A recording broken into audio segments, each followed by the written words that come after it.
Thanks, Mom. Hi, everyone. My name is Scarlett Harper. Environmental issues have been hugely important to me since I was a little girl, gardening and playing with bugs and worms and dirt in my garden. During COVID, I had a surplus of time on my hands, and I worked to write, lobby for, and pass HB 3118, which is an Illinois law regulating pesticides that are used to kill mosquitoes. These pesticides also cause huge harm to ecosystems and wildlife like bees, which are vital to the human food supply.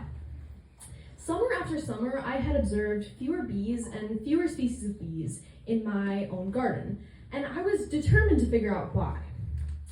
What started as an idea in my backyard ultimately grew into a law that helps to protect those bees and wildlife in Illinois from the pesticides that were killing them. I bring up that I did all of this during COVID because it occurs to me that I had time to breathe during COVID because I wasn't swept up in school and a million after-school activities. And time to breathe is exactly what our forests, our oceans, and our climate need. And importantly, time to breathe is also precisely what scientists and innovators desperately need to create, ideate, and develop solutions that will lead us toward decarbonization. Focusing on the science and technology behind creating renewable energy takes a bananas amount of brain power. I'll leave it up to our climate scientists to quantify how many bananas of brain power. But it does require total focus. I may be young, but I'm old enough to remember how impossible it was to focus during the Trump administration. I remembered that scientists spent way too much of their time trying to defend the most basic tenets of science. Vaccines work. Windmills don't cause cancer.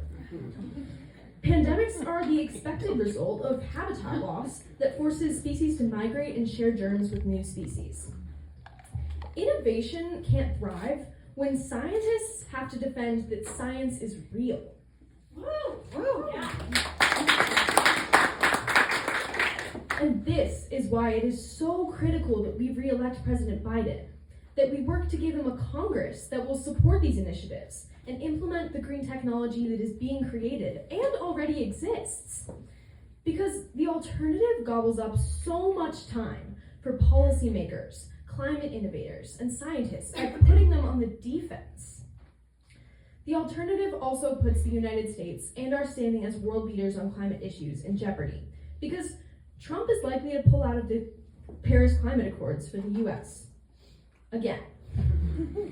As a young person and as a girl, I hope that this is a room full of people who will continue to put in the work to re-elect President Biden. I'm not old enough to vote, but I want you to re-elect President Biden because he thinks about the climate through the eyes of his grandkids and the legacy he wants them to remember him by. It matters to him that they inherit a planet that includes breathable air, swimmable oceans, and a diversity of healthy ecosystems. I don't think those are things written into Trump's will or his legacy. I'm not old enough to vote, but I want you to re-elect President Biden because he respects science. He respects girls in science. And most importantly, he respects girls.